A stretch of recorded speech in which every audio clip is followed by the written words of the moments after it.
પાટનગર ગાંધીનગર સ્થિત ગિફ્ટ સિટીના પોશ ગણાતા શોભા ડ્રીમ હાઇટ્સ ટાવરમાં સ્પેશિયલ ઓપરેશન ગ્રુપે દરોડો પાડીને 26 લાખની કિંમતનો હાઇબ્રિડ ગાંજો જપ્ત કરી અંકિત કક્કડની ધરપકડ કરી રિમાન્ડ મેળવવામાં આવ્યા હતા.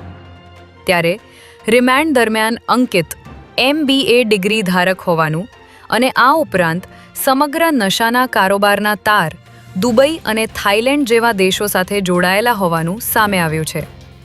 આ એક ચોક્કસ ઇન્ટરનેશનલ સિન્ડિકેટ દ્વારા સોશિયલ મીડિયાથી નેટવર્ક ચાલતું હોવાનો SOG પોલીસની તપાસમાં ઘટસ્ફોટ થયો છે.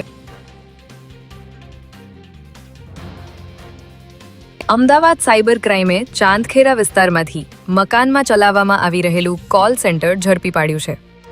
આરોપીઓ કેનેડાના બેંકના કર્મચારી તરીકેની ઓળખ આપીને કેનેડિયન નાગરિકો સાથે છેતરપિંડી આચરતા હતા, જેમાં તેમનું બેંક એકાઉન્ટ કોઈકે લોગિન કર્યું હોવાનું ખોટું કારણ બતાવી ખોટી ડિજિટલ ID બનાવીને જુદી જુદી કંપનીના ગિફ્ટ કાર્ડ વાઉચર દ્વારા પૈસા ટ્રાન્સફર કરાવી લેતા હતા.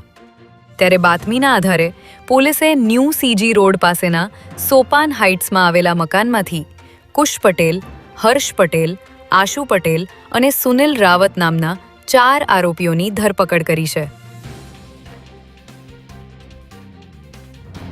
ગુજરાત મેટ્રો રેલ કોર્પોરેશનમાં રેલવે સ્ટેશન પર સિક્યુરિટી ગાર્ડ તરીકે ફરજ બજાવનારા 100થી પણ વધુ કર્મચારીઓ આજે હડતાલ પર ઉતરી ગયા છે. અમદાવાદની લાઇફલાઇન ગણાતી એવી મેટ્રો ટ્રેનમાં રેલવે સ્ટેશન અને અન્ય જગ્યાએ સુરક્ષા વ્યવસ્થા સંભાળતા 100 જેટલા સિક્યુરિટી ગાર્ડના જવાનોએ ઇન્કમટેક્સ નજીક ઓલ્ડ હાઈકોર્ટ મેટ્રો સ્ટેશન ખાતે ભેગા મળીને વિરોધ નોંધાવ્યો હતો.